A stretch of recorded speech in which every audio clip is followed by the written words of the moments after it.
साथियों नमस्कार। स्वागत करता हूं मैं आपका शाश्वत एसआर क्लासेज में। आज मैं आपको ऐसी परिस्थितियों पर के बारे में बताना चाह रहा हूं कि हम विभिन्न प्रकार के काम करते हुए कभी कभी ऐसी सिचुएशन में फंस जाते हैं, सोचते हैं कि यार ये काम कैसे होगा या इसमें इतनी कठिनाई है। और साथ ही सूचनाएं जो हमारे पास अभी आ रही है, सूचनाएं किस तरीके से आ रही है, किस संदर्भ में आ रही है, और वो सूचनाएं हमारे पास आज जो ज़माना है उस ज़माने में इतनी सूचनाएं आ रही है, इतने हमारे पास संसाधन है, इतने बार हमारे पास सोशल वेबसाइट्स हैं जिनकी वजह से हमें इतनी सूचनाएं इस प्रकार से मिलती है कि हम विचलित हो जाते हैं। मैं आपको एक उदाहरण से इस चीज को स्पष्ट करना चाहूंगा। पहले हम देख लेते हैं कि इनपुट हमें किस प्रकार से मिलते हैं। तो आइए देखते हैं। एक बार एक ठेले पर सामान बेचने वाला होता है। तो ये आदमी है और ये इसका ठेला है। यहाँ ये मूंगफली बेचता है। क्या बेच रहा है? मूंगफली बेचता है।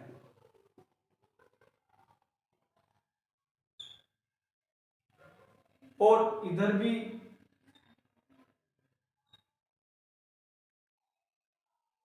सी आदमी का ठेला है और इस साइड भी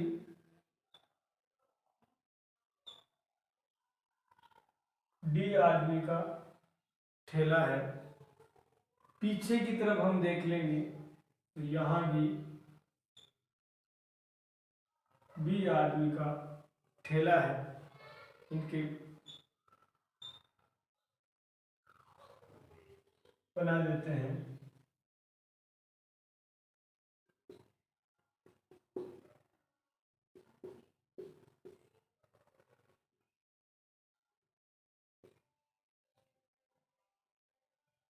मान लीजिए ये जो ए आदमी है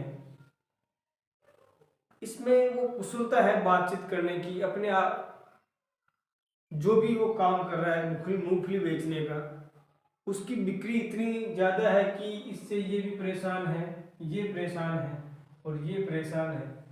ये दिन भर इससे इसको देखते रहते हैं कि यार इसमें ऐसा क्या है जिसकी वजह से हमारा जो काम है वो ठप है, या हम देखते रह जाते हैं, सारा जो लाभ है इसको मिल जाता है।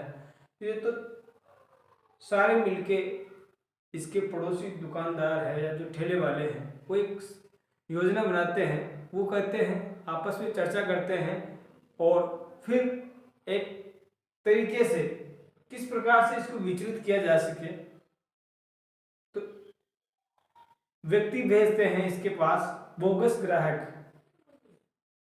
ये एफ नाम का एक बोगस ग्राहक इसके पास ये सारे आदमी मिलके भेजते हैं। इसको पहले से ही ये किया जाता है एफ व्यक्ति को कि आपको कुल मिला के इसको विचलित करना है किस प्रकार से ये काम कर रहा है। और उसके बाद में जब ये एफ आदमी यहाँ जाता है और इस ए आदमी से ये मांगता है कि भैया मुझे अमरूद चाहिए, आप मुझे अमरूद दीजिए।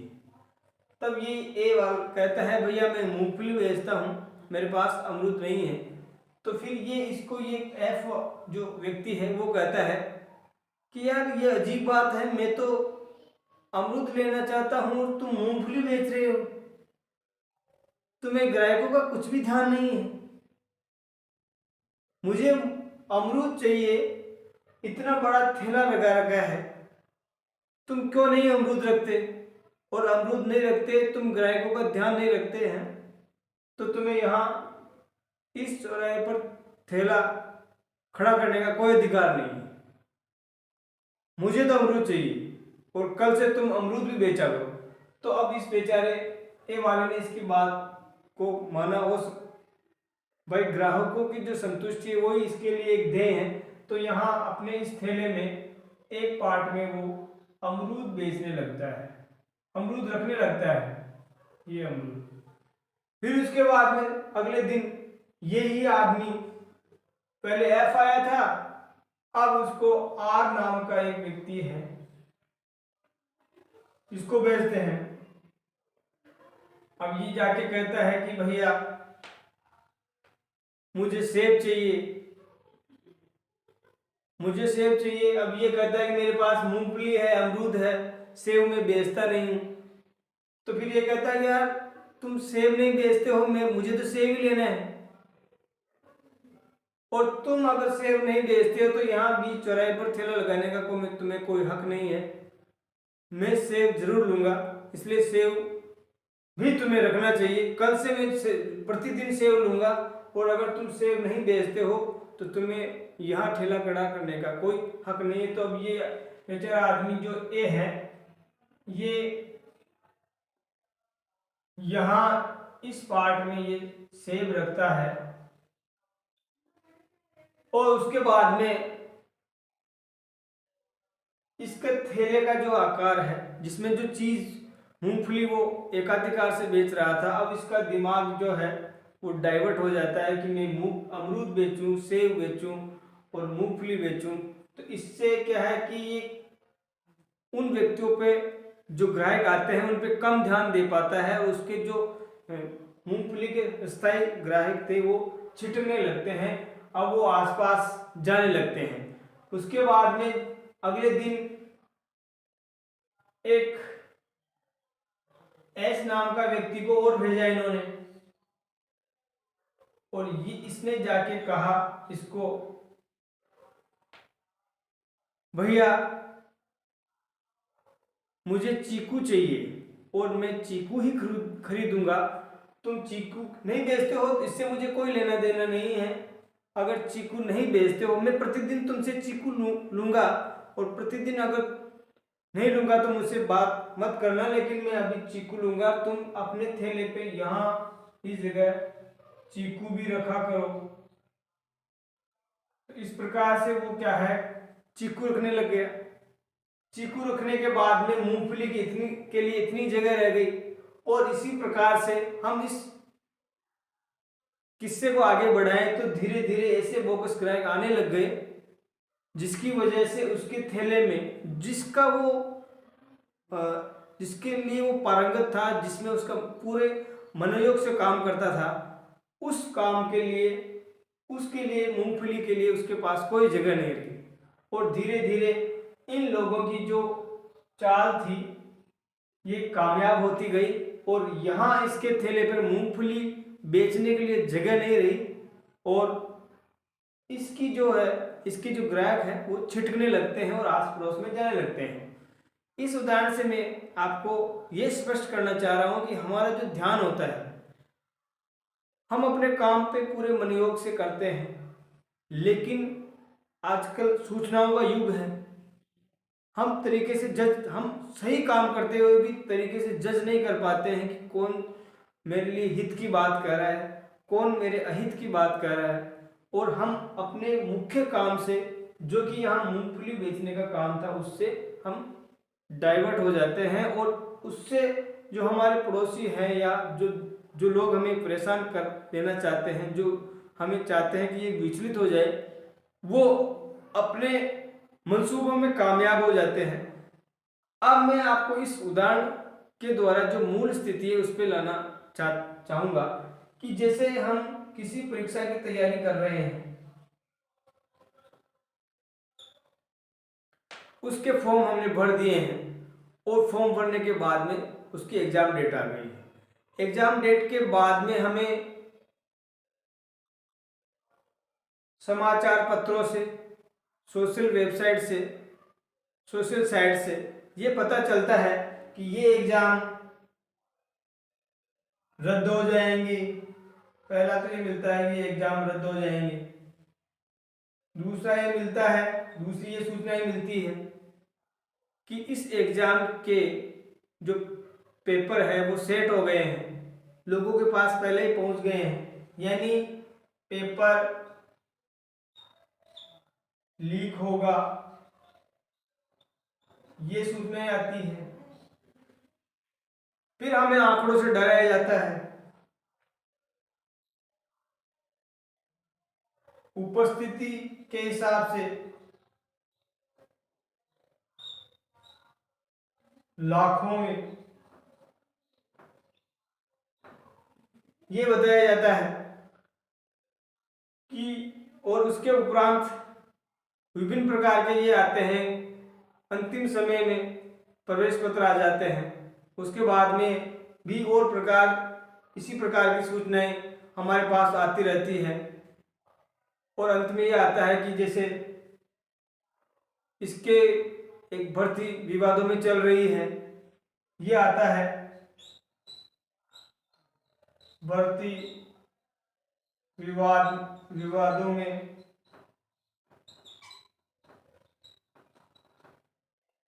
में है, एग्जाम डेट पोस्टपोन हो जाएगी, परीक्षा तिथि आगे खिसकेगी।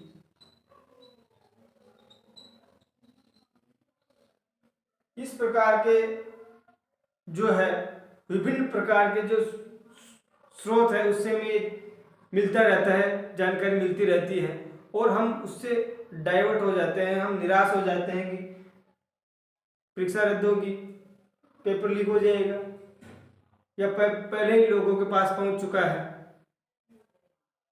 उपस्थिति इतनी ज़्यादा रही है, भर्ती विवादों में परीक्षा आगे बढ़ जाएगी। इस प्रकार के जो हमारे पास चीज़ें आती रहती है, इससे हम अपने मूल काम जो यहाँ पे ये है मूंगफली बेचने का या अपने मनोयोग से तैयारी करने का, उसमें हम थोड़ा शिथिल हो जाते हैं। हमारा दिमाग इस तरह से काम करता है कि पहले भी कई सारी भर्तियों में ऐसा हो रखा है, पेपर लीक हुए हैं और नाजायज़ लोगों ने फ़ायदा उठाया है, लेकिन उसके बाद में क्या होता है, भर्ती आती है, उसके रिजल्ट आते हैं, लोग नौकरी लग जाते हैं, प्रोसेस चलता रहता है, और वास्तव में जो मेहनत करने वाले हैं वो भी लगते ही हैं। तो हमें ये करना है कि हमें अपना ध्यान, जैसे इस उदाहरण में सिर्फ मूंगफली की क्वालिटी और उसकी जो क्वांटिटी है इसका ध्यान रखना है। हमें फालतू में बोगस जो चीज़ें हमारे पास आ रही हैं जितने भी प्रकार की, अभी जैसे रीट के एग्जाम अब होने हैं फरवरी के अंतिम सप्ताह में, और बहुत सारे प्रकार की सूचनाएं हमारे पास भरी जा रही है कि ये होगा, ये होगा, ये होगा, इस बार भी ये होगा, पिछली बार ये हुआ था। हमें उन सूचनाओं से अप्रभावित रहना है। मेरा कहने का जो इस का ये है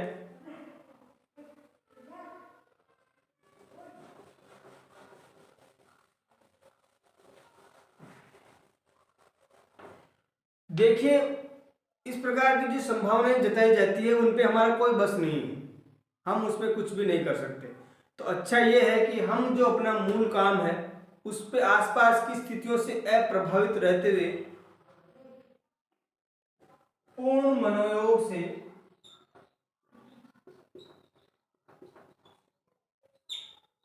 आपने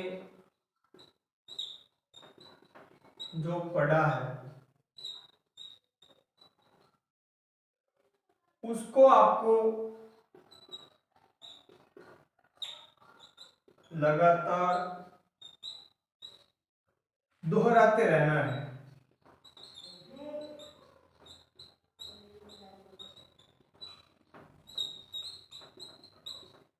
साथ में ये है प्रसन्नचित्त रहना है, अपने आप पे भरोसा रखना है,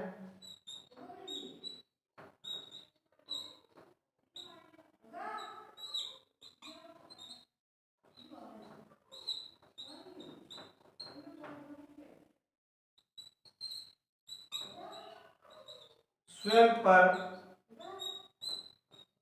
भरोसा रखें।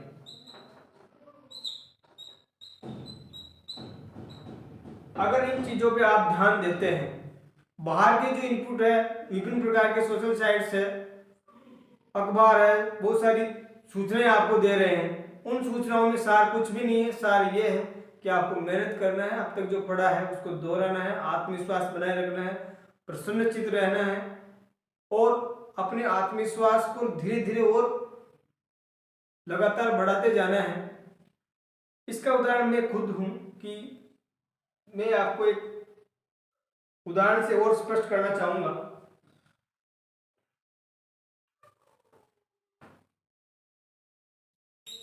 2011 में पटवारी भर्ती का एग्ज़ाम था और मैंने उस समय भीलवाड़ा डिस्ट्रिक्ट से ये एग्ज़ाम दिया था। उसमें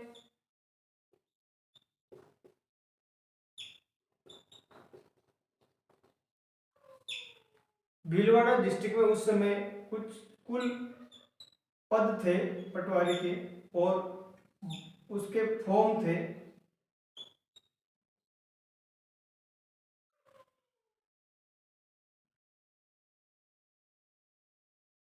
फॉर्म आए थे 52,000 के आसपास फॉर्म थे और जिस एग्जाम सेंटर में मैं परीक्षा देने के लिए गया था उस एग्जाम सेंटर की बात कर रहा हूँ। उस एग्जाम सेंटर में लगभग 1200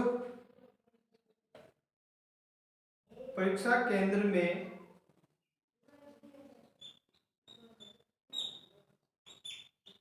1200 उम्मीदवार परीक्षा दे रहे थे और मैं देख के घबरा गया। उसके बाद में साथ में मेरी ये भी सूचना आई थी कि पेपर पहले ही बाहर आ गया है, लोगों के पहले ही सिलेक्शन तो पहले हो गए, आप क्या कर रहे हैं। और उसके बाद में यकीन मानिए कि मेरा उस भर्ती में चयन हुआ। तो ये चीज़ें आज से नहीं है कि इस प्रकार की जो चीज़ें हैं लीक हो जाते हैं, ये हो जाते हैं, हमें उससे कोई वास्ता नहीं रखना है। हमारा जो काम है, जिन चीज़ों को हम प्रभावित नहीं कर सकते उन चीज़ों पे अपना फोकस ना करें और अपना आत्मविश्वास बनाए रखें। आज की इस वीडियो का जो मेन थीम है वो यही है कि आपके अंदर मोटिवेशन आए और आप जो बाहर की चीज़ें हैं उनसे अप्रभावित रहे। आप जानते हैं क्रिकेट के मैदान में 90,000 व्यक्ति जो दर्शक होते हैं वो 22 खिलाड़ियों को देखते हैं, लेकिन खिलाड़ी उससे विचलित नहीं होते हैं। वो अपने गेम को, अपने खेल को स्वाभाविक तरीके से, जो खिलाड़ी जितना ज़्यादा खेलता है वो उतना ही अच्छा प्रदर्शन करता है। तो आप भी बाहर की चीज़ों से प्रभावित रहें और शानदार प्रदर्शन आप करेंगे, इसमें कोई दो राय है नहीं है। धन्यवाद।